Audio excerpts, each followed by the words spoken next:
हम जैसे लोगों का ये सम्मान, प्रेम, मोहब्बत ये कभी संभव ही नहीं था अगर इस देश में भारत का संविधान लागू नहीं होता। जय संविधान, जय संविधान, जय संविधान। लक्ष्मण यादव जी जिंदाबाद, जिंदाबाद। कि जो चीज खतरे में होती है उसकी बात सबसे पहले और सबसे ज्यादा करनी चाहिए, और आज संविधान खतरे में है। इसलिए जरूरी है कि जिन्होंने संविधान का लाभ लिया है वो आगे आकर के संविधान को बचाने और घर तक पहुंचाने।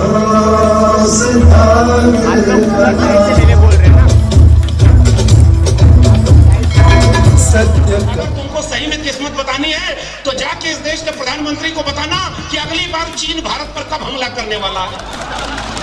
जाके बताओ इस देश में कि रुपया अगली बार डॉलर की कीमत से कब बढ़ने गिरने वाला है। जाके बताओ उनको कि महंगाई कैसे कम होगी। जाके बताओ उसको कि 15 लाख रुपया कब आएगा, 2 करोड़ रोजगार कब मिलेगा। भाई जब तुम्हें सारा कुछ पता है, सब तुमको ऊपर से उतर रहा है, ज्ञान मिल रहा है, तो बंद कर दो इस देश के बड़े बड़े विज्ञान, तकनीकी और एजुकेशन के इंस्टीट्यूशन, मेडिकल और एम्स बंद कर दो, विश्वविद्यालय बंद कर दो। अब इस सब की कोई जरूरत नहीं है भाई। जब टीवी पर दिखा ही दिया गया कि ये कोई अंधविश्वास नहीं है, ये कोई रूहानी दौलत है जो ऊपर से उतरी है, तो भाई हर घर में बाबा बनाओ और हर घर में ये सारा काम करो। ऐसे वक्त में जिन लोगों ने हर घर संविधान और घर घर संविधान की मुहिम छेड़ी है, मैं सलाम करता हूं ऐसे लोगों को, क्योंकि आप भारत को बचाने की लड़ाई लड़ रहे हैं।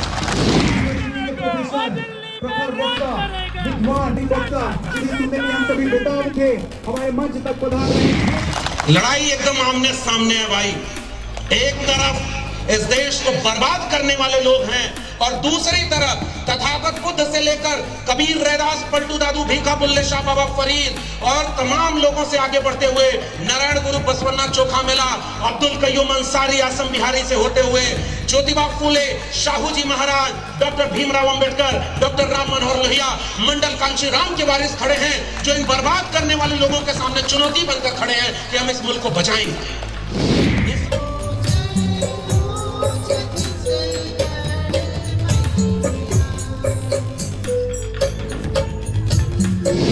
लाखों की भीड़ में करोड़ों रुपया खर्च करके, करोड़ों रुपए का चंदा ले जाकर के ये कथा भागवत वाले जाते जाते बोलते गए हैं इसी छत्तीसगढ़ में कि भारत का संविधान बदलना है और हिंदू राष्ट्र बनाना है।